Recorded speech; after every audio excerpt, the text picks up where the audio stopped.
Senhoras e senhores desse canal, nem acredito que eu tô aqui pra fazer mais uma análise de personagem, um dos quadros favoritos aqui do canal, mas principalmente pelo fato de ser sobre Arcane, e Arcane está retornando com a próxima temporada e eu tô muito feliz com isso. A gente já tem uma playlist de análise de praticamente todos os personagens principais de Arcane aqui no canal, vou deixar no card pra você assistir, inclusive já temos da Jinx também, mas pra quem já assistiu Arcane sabe que ela é uma personagem muito complexa, com vários pontos diferentes dos quais a gente pode abordar aqui, e um vídeo só nunca vai ser suficiente pra essa personagem. Então hoje eu quero abordar alguns pontos diferentes dos que a gente abordou no primeiro vídeo. Não tem ordem de qual você precisa assistir primeiro, porque, como eu falei, são pontos diferentes a respeito daquela personagem. E, cara, estou animada pra próxima temporada de Arcane. Inclusive, nos vídeos que tem na playlist, eu ainda dei alguns chutes de como eu achava que ia ser o desenvolvimento dos personagens com base na psicologia que foi montada deles na primeira temporada. Então eu tô muito ansiosa pra sair o vídeo. Provavelmente o vídeo vai sair no domingo e a temporada vai ter estreado no sábado, um dia antes desse vídeo sair. Mas eu tô gravando ele numa quarta. Então, ou seja, daqui a 3, 4 dias, mais ou menos, sai a nova temporada. E eu estou muito ansiosa. Mas, vamos lá, né? Arcane tem toda uma complexidade política e social que atravessam os personagens e montam as crenças de quem eles são a respeito do mundo e a respeito de si mesmo. Como eles se inserem no mundo e as características que vão se sobressaindo ou não de acordo com as experiências que cada personagem teve de vida. Isso é muito bem cuidadosamente construído em Arcane. Então, com a Jinx não é diferente. A gente já conversou um pouquinho sobre o papel do abandono na vida da Jinx e o quanto que isso foi forte ao ponto de ir moldando as escolhas dela para se proteger, como uma proteção para não sofrer novamente abandonos, sejam eles reais ou abandonos simbólicos. Então eu falo no outro vídeo sobre como perder os pais também pode ser considerado um abandono, por mais que não tenha sido a intenção dos pais dela. O fato dessa ruptura, deles terem falecido e afins, traz essa sensação de desamparo, de abandono para a personagem. E aí quando a gente vê as outras figuras de referência que ela teve e que se repetiu, e a carga de culpa que ela carrega pela maioria delas, ao ponto daquela discussão que ela teve com a Vi, dela achar que a Vi realmente estava abandonando ela, quando na verdade a ia retornar e acabou sendo capturada e afins. Então, tudo isso faz com que ela vá moldando a personalidade dela, ou seja, as crenças a respeito dela e do mundo, a partir dessas experiências de abandono e de medo do abandono. Então, aqui nesse vídeo eu quero falar um pouquinho sobre distorções cognitivas que vêm a partir dessas crenças, a gente já vai entender o que é, e além de entender o que é, eu quero que você também consiga relacionar com a sua vida. Ou seja, cada um de nós temos as nossas próprias distorções cognitivas e identificar elas é o primeiro passo para a gente reestruturar essas distorções e ter uma melhor qualidade de vida, né? Enxergar as coisas de uma maneira mais realista. Então, vamos conversar um pouquinho sobre isso e a importância do nosso córtex pré-frontal e dos processos de racionalização das situações para que a gente não se deixe poluir por as nossas distorções de acordo com as experiências que a gente já passou. E sim, a Jinx é uma personagem muito complexa, porque afinal ela tem diversas habilidades também muito especiais, ela mergulha numa imersão de ciência e vai... Vocês escutaram isso também? Não é possível. Enfim, a Jinx é muito complexa e ela tem uma imersão muito forte nas coisas que ela desenvolve, né? Então, as bombas, sejam as... Não é possível que só eu que tô escutando, Júlia. Deve ser porque tá rolando a imersão Alura com o Google. A Alura, a maior escola de tecnologia do país, se juntou com o Google para trazer uma imersão gratuita Dev Backend para você aprofundar os seus conhecimentos ou até mesmo iniciar na área. Afinal, você vai conseguir criar um projeto do zero e utilizar ele no seu portfólio, o que é maneiro demais. Você vai poder consolidar os seus conhecimentos com a ajuda do Node e da API do Gemini, a inteligência artificial do Google. Vão ser 5 dias gratuitos de pura imersão para você aprofundar esses conhecimentos, seja por meio das aulas, seja por meio da prática, e de quebra você ganha, além de certificado, também acesso à comunidade exclusiva do Discord. E bora, porque serve desde quem tá recém começando até quem quer mais experiência ou dar um upgrade no seu currículo usando esse projeto. Como eu disse, é gratuito e você pode acessar no link da descrição ou apontando seu celular pro QR Code aqui da tela. Não fica de fora. Bora! E bom, como eu sempre falo aqui, vocês já estão cansados de escutar, as nossas experiências ao longo da vida vão montando como se fossem blocos de informação que monta a visão que a gente tem da gente e do mundo. Então, as experiências que a gente tem ao longo do nosso desenvolvimento e a gente continua tendo e absorvendo depois na fase adulta e afins, vão reafirmando certas crenças que a gente tem sobre a realidade e sobre nós mesmos. Quando a gente fala da Jinx, a gente fala numa crença amparada no abandono, de como se as pessoas fossem abandonar ela constantemente, visto que todas as suas figuras de referência, acabou rolando esse abandono, seja real ou simbólico. Existem vários mecanismos de defesa do nosso cérebro, tanto em psicologia evolucionista, ou seja, a nossa evolução quanto espécie, que precisou armazenar esse tipo de medo de rejeição para nos proteger e nos manter em grupos. Afinal, a sobrevivência era muito mais fácil quando em grupos. Então, nosso cérebro foi aprendendo que não estar em um grupo pode ser tão prejudicial ao ponto de ameaçar a nossa própria existência. Então, isso é um fator tão intrínseco em nós, quanto seres humanos, querermos ser aceitos, queremos pertencer a um grupo, a uma sociedade, a uma turma e afins, ao ponto de que hoje, na nossa era moderna, isso não é mais algo tão necessário para a sobrevivência. Afinal, você pode ficar sozinho em casa e pelo seu celular pedir iFood e afins, por mais que, falando de engenharia social, envolvam outras pessoas em tudo isso para que as coisas aconteçam. Socialmente, de interações pessoais, você não tem mais essa necessidade tão grande de estar em um grupo. Porém, esses mecanismos continuam ativos, continuam nos empurrando para aquela sensação de perigo iminente caso nós sejamos rejeitados ou caso a gente não pertença a um grupo por si só. E aí a gente começa a se sentir mal com nós mesmos, a se sentir mal com as nossas relações e assim por diante. Quando a gente fala dessa perspectiva de abandono da Jinx, a gente pode estar falando desse medo da rejeição que é intrínseco em nós, seres humanos. E tem um estudo muito interessante da revista Science, que é uma das principais no meio acadêmico, que é sobre como a rejeição afeta o nosso cérebro e os resultados são bizarros. É bizarro mesmo. O nome do estudo é Does Rejection Hurt? E ele traz um experimento muito interessante de um joguinho de computador que é de passar bolinhas virtuais. Então é Cyberball o nome do jogo. Então eles pegam um voluntário para jogar Cyberball e eles combinam com os outros jogadores de que os outros jogadores não vão passar a bola para aquele participante, sem que o participante saiba. Então ele acaba sendo excluído propositalmente do grupo e por meio de ressonância, por meio daquelas imagens que eles fazem do cérebro e afins, eles puderam perceber que ao ser excluído do jogo, ou seja, não receber a bola, a pessoa ativava diversas circuitarias do seu cérebro e essas circuitarias passavam pelo mesmo processamento da dor física. Não sei se você tá pegando a visão do quão louco isso é. A dor da rejeição passa pelo exato mesmo processamento da dor física, como se a pessoa tivesse apanhado de alguém. Pra você ver o tamanho da complexidade da rejeição social. E porque muita gente acaba entrando em quadros depressivos quando tá solitário e assim por diante. Ou quando tem alguma briga com pessoas que considera importante, porque que isso nos assombra tanto, aquele medo do abandono, aquele medo da rejeição, dói, machuca, realmente dói tanto quanto a dor física, porque o processamento, é claro que a gente não sente tatilmente, mas a forma que o nosso cérebro processa passa pelas mesmas vias. E quando eu descobri isso, eu fiquei muito chocada, mas ao mesmo tempo foi muito esclarecedor da forma com que a gente reage a certas situações. E o quanto a gente evita esse abandono. E assim a gente acaba perpetuando certos ciclos que às vezes não são saudáveis, seja em amizades, relacionamentos, família, que também pode não ser algo funcional na nossa vida, mas acaba sendo perpetuado justamente por essa necessidade de pertencer. Porque se a gente não pertence, dói pra caramba. E como a gente já conversou aqui diversas vezes, existe um filósofo chamado Epiteto, que é do estoicismo, e o estoicismo é uma das bases da terapia cognitivo-comportamental, que é uma área da psicologia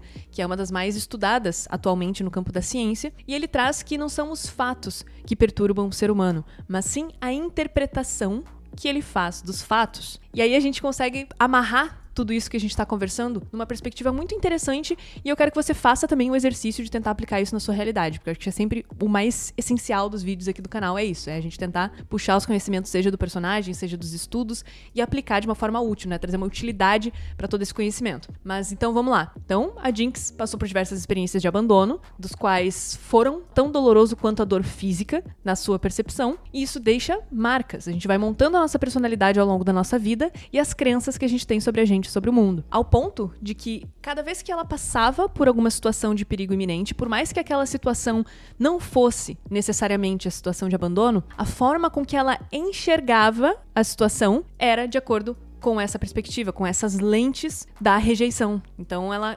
distorcia praticamente a realidade com base nas experiências passadas que ela teve, com base no conhecimento de vida que ela adquiriu ao longo da vida dela. Haviam pensamentos automáticos falando sobre, bom, se a Vai saiu daqui brava comigo, logo ela não vai voltar pra mim, pois ela me rejeitou, então ela me abandonou, assim como aconteceu com outras pessoas antes, e assim por diante. E aí, bom, a relação do Silco é uma relação mega problemática que os dois têm, e aí vem aquela sensação de, bom, não posso perdê-lo, ou então, se a gente brigar aqui, ele vai me abandonar ou me rejeitar de alguma forma, e aí acaba fazendo ações mais radicais naquele relacionamento. E aí vem toda a instabilidade de humor que ela apresenta. Então você percebe que, às vezes, a situação em si não é ameaçadora, mas a forma com que a situação é enxergada por a gente, e com base no que a gente já passou na nossa vida, a gente coloca como se fosse a lente de um óculos e enxerga aquilo como o nosso medo, como algo ameaçador, e age, toma atitudes e reações no ambiente para evitar com que esse medo se concretize. E aí pode vir diversas instabilidades, pode vir diversos problemas de relacionamento, problemas pessoais, profissionais e assim por diante. Então, no caso da Jinx, isso foi levado a extremos. Então, agora que a gente já entendeu o quanto a rejeição pode doer e o quanto que ela pode formar a nossa personalidade e o quanto a gente evita reproduzir certos medos do passado, a gente vai para uma parte também que é de estourar a cabeça, que é justamente as distorções cognitivas, que são formas e pensamentos automáticos a respeito da realidade e do mundo ao redor, que não necessariamente condizem com o que é real, mas condizem com o que a gente monta e o que a gente enxerga como realidade, que não necessariamente é o que vai acontecer. Então essa situação da Vi e da Jinx, por exemplo, é claramente uma situação de distorção cognitiva, onde não existia necessariamente um abandono, a Vi ia voltar, mas o fato da Jinx estar presenciando aquilo e interpretar aquilo como um abandono fez com que ela fosse correndo aos braços do Silco e passasse uma vida inteira remoendo esses sentimentos de rancor da sua irmã. Nós fazemos diversas distorções ao longo da nossa vida sem a gente perceber,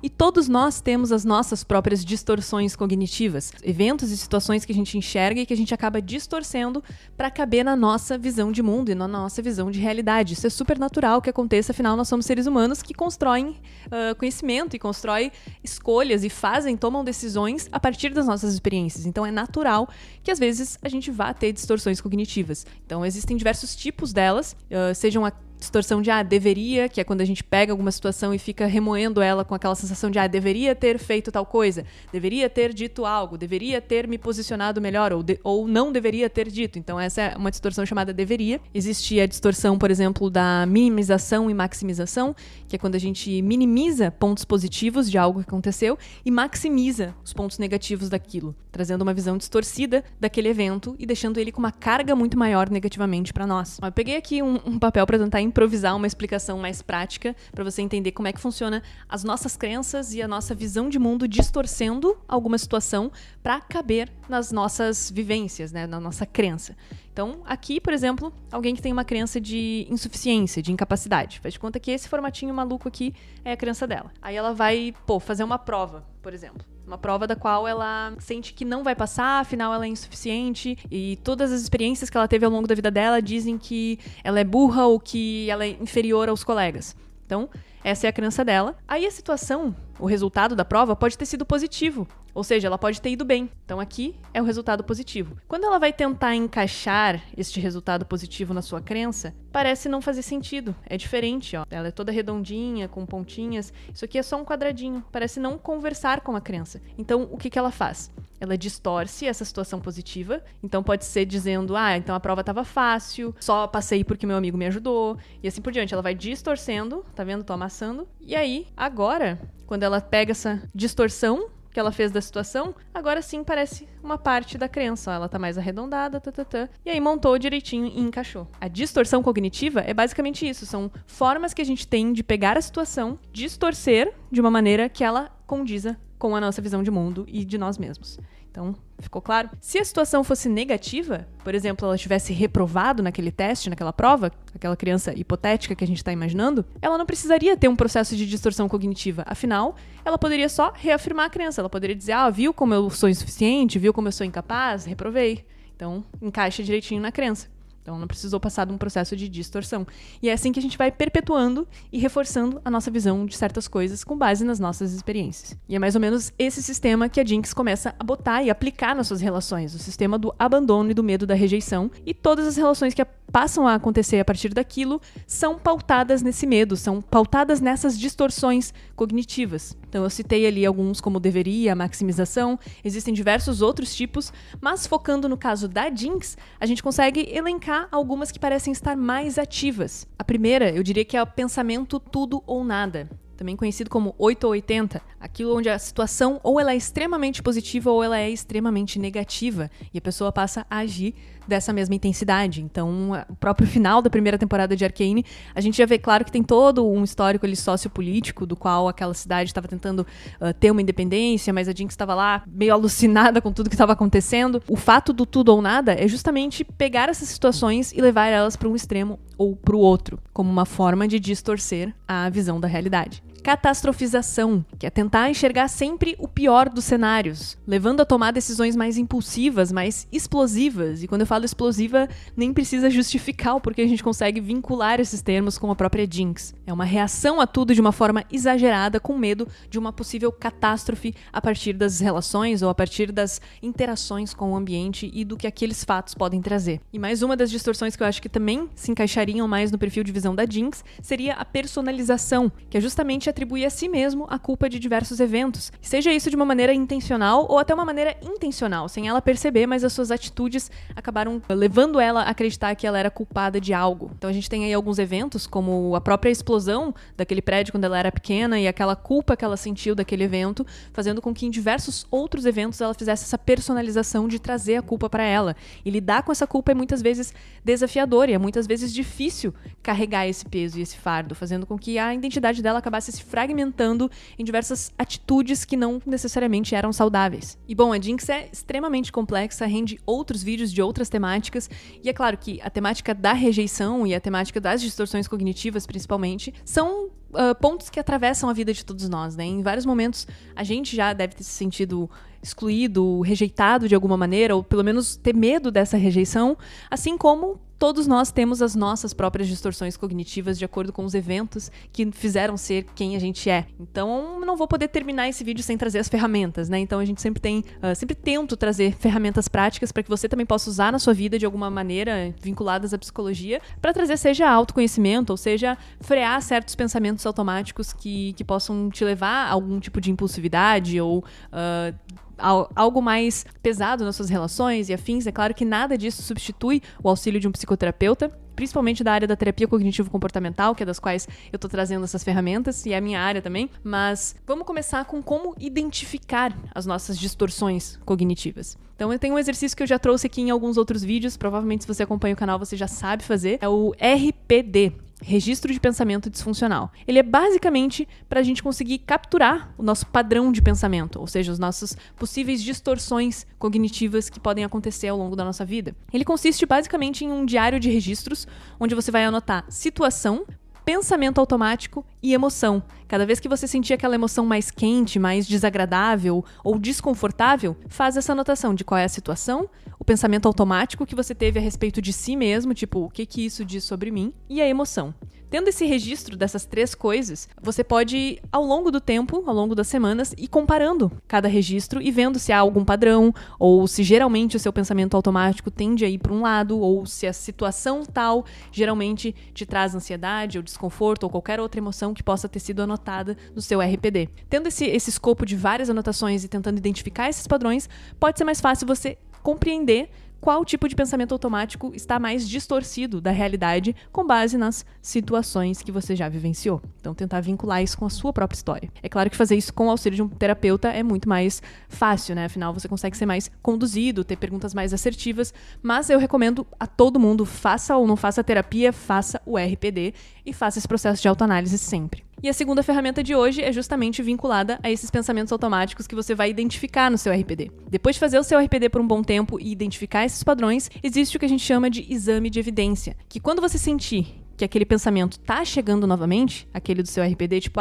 esse aqui é o prejudicial e sempre que eu tô em tal situação, seja uma situação social, ou seja em algum conflito, ou quando eu preciso performar de alguma maneira, sempre me vem tal pensamento automático. Quando você conseguir identificar ele com essa frequência maior por causa do RPD, você faz o que a gente chama de exame de evidência, que é tentar buscar evidências ao longo da sua vida ou ao longo da sua rotina, com base nas suas experiências, de que aquele pensamento automático não condiz com a realidade e tente minimizar ele para tentar enfraquecer esse pensamento automático, quase como se você fosse um juiz que estivesse determinando que aquilo é uma distorção cognitiva. Então, por exemplo, a Jinx, ela poderia anotar no seu RPD a situação, um conflito com alguém, uma briga que ela teve com alguém. Pensamento automático que ela poderia ter é: eu sou incapaz e as pessoas vão me abandonar. Ou então eu sou uma idiota e as pessoas não gostam de mim, então elas vão me abandonar. Esse é o pensamento automático dela. Sensações e emoções, medo, ansiedade, raiva, diversas podem surgir disso. Então, situação, pensamento, emoção, hipoteticamente, da Jinx. Como ela faria depois de identificar que isso é um padrão?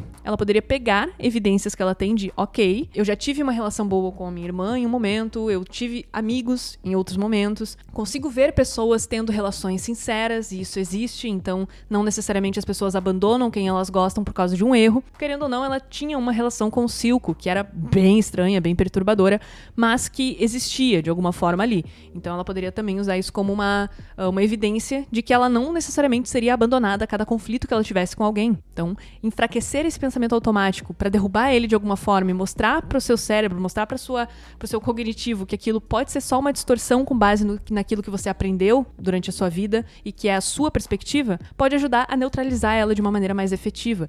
É claro que é um processo, não é de primeira que a gente consegue fazer tanto o RPD quanto o exame de evidência, mas exercitar isso constantemente, por isso que eu falei que é um exercício a longo prazo, é algo que precisa te acompanhar aí. Eu diria, pelo menos o meu, eu levo pro resto da minha vida. Afinal, eu sou uma pessoa que busco sempre me desenvolver. Eu espero que você também busque sempre se desenvolver. Então, nós não somos os mesmos de 5 anos atrás, nem de 10, nem de 15. E não vamos ser os mesmos daqui a 10 anos, daqui a 15, 20 anos. Então, eu espero que a gente consiga se desenvolver e, ao mesmo tempo, consiga perceber essas mudanças, seja no nosso pensamento, seja fazendo o exame de evidência para que a gente consiga direcionar essas distorções de uma maneira mais saudável. Então, eu espero que esse vídeo tenha te dado alguma luz. Eu espero que a próxima temporada de Arcane esteja boa. A segunda, coloca aqui nos comentários se você já tá gostando da segunda temporada. É isso aí, bora pra fazer mais vídeos de Arcane, com certeza. Já coloca aqui os personagens que são os próximos a aparecerem. A minha favorita é a Caitlyn, então provavelmente eu vou trazer um vídeo dela também. Mas já bota aqui sua sugestão, fala o que você tá achando da temporada, bora fazer aqui um grande arsenal de discussão de Arcane, porque Arcane tem tópico pra caramba pra gente conversar. Bora!